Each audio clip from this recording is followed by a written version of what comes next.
teach students and try to get the, people that have never made any money for themselves, or even if they're already doing something, and I get them to kind of start over to go in a new direction. Well, backing up for a second. So, the first thing I ask people is like, well, how much money do you want to make? Right. And the wrong answer that I get from people is, well, as much as possible. Yeah, as much as possible doesn't exist. That's right. And I know you're big into specifics and getting people to think specifics, and so am I, because you can reverse engineer any number. If you want to make 10 million a week, there's a plan for that. That's right. But I tell everybody, but you have to start with making $1 first. There's almost been no one in the history of mankind that's made $1 million, whether it's in a day, an hour, or 10 years, before they made $1. Yeah, without a doubt. So it starts with that smallest level of incremental progress. That's why they always say the second million's always easier to make.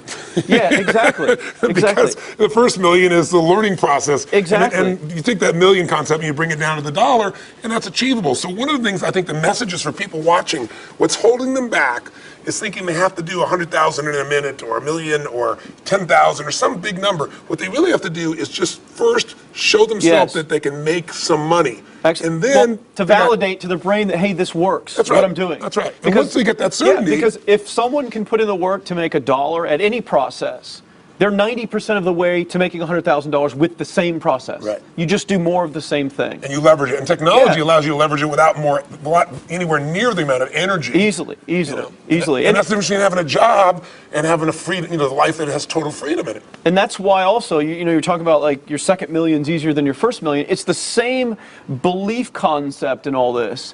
Why people that build fortunes and something happens and they lose everything. Yeah. Can start over so quickly and get it all back. Like, I believe that about myself. If you took away everything that I have today, I would probably be back where I am and probably beyond it in a few months. Yeah. Because you've made the shifts inside yourself that made it possible in the first place, and you can do it both. There's a gentleman, I'm blanking his name, I think he was the big advertising guy. I apologize, I can't think of his name. True story. He built a fortune of about $500 million, got it to $750 million, and then he cashed out and he bought I think it was the Stop and Go franchise, like 7-Eleven, and in 3 or 4 years lost it all, almost $1 billion. And he was 62, 63 years old. In 4 years, he made $1 billion. He got the stuff back, he got everything that it took him, 60 years plus to be able to earn, and then some in 4 years, because inside of him, and I think that's the beauty of this, you have to shift what's going on in you to shift what's going on in your world.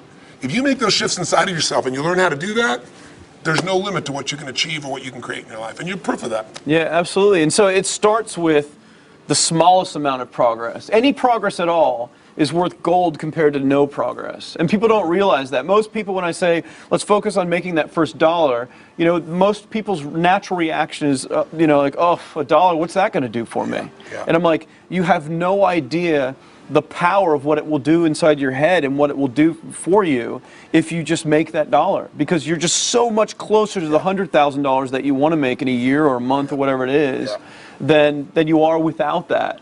And so, it starts with that, and then obviously the beliefs they exponentially compound to greater and greater beliefs. And so that's exactly what happened with me, where we started this conversation, with the $1 million day and where that all began.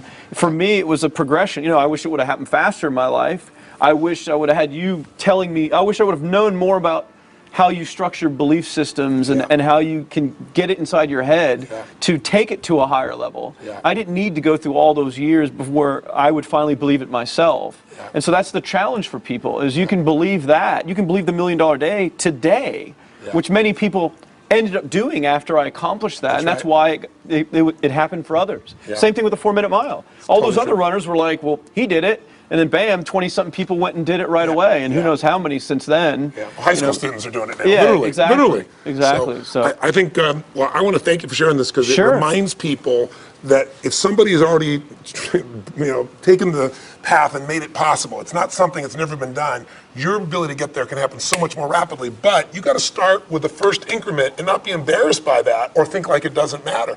I always tell people, one thing equals happiness: progress. Right. If you're not where you want to be financially, you're not where you want to be physically or in a relationship, make some progress. Even if you haven't lost the weight yet, but you start walking, you start jogging just a little bit. After 4 or 5 days, you're going to feel good. And the same thing's true financially. Get yourself on a program and start making progress. Even if you're not there yet, you're making a few $1,000s, a few $100s. It'll give you momentum, and momentum is how you go from $400 a day, $4,500 a day to $1 million plus in a day, and anyone can make it happen. That's the message. And you just touched on the key, I believe, as well. The momentum is the most powerful force in all in building wealth. Yeah. It's just like literally like that snowball going downhill. But you got to get that first tip over the edge, right? And that's for most people the hardest thing, or the thing that never happens, unfortunately, for most people. They don't get the pebble rolling down the hill. Yeah. Because they're just thinking of the big boulder, and that's what they want in their lives, is the big boulder already churning. Yeah. But they don't realize that if they just give the little flick to the pebble to get it started, that it's almost like everything else mentally takes care of itself. True. It just compounds and compounds. So, you know, hopefully people watching this, that's what they take away from this, is that the millions or the hundreds of thousands or whatever it is that they desire financially in their lives is only going to come to them by starting with that smallest amount first, and then just letting it accelerate. It doesn't mean if you start with a small amount that it has to take years and years and years for it to reach 100,000 a year or whatever else.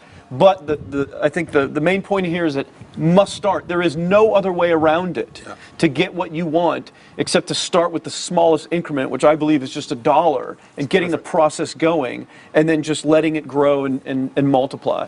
That's perfect. Thank you. I think it's going to make a difference for a lot of people. Sure thing. Really sure awesome. thing. Good talking to you.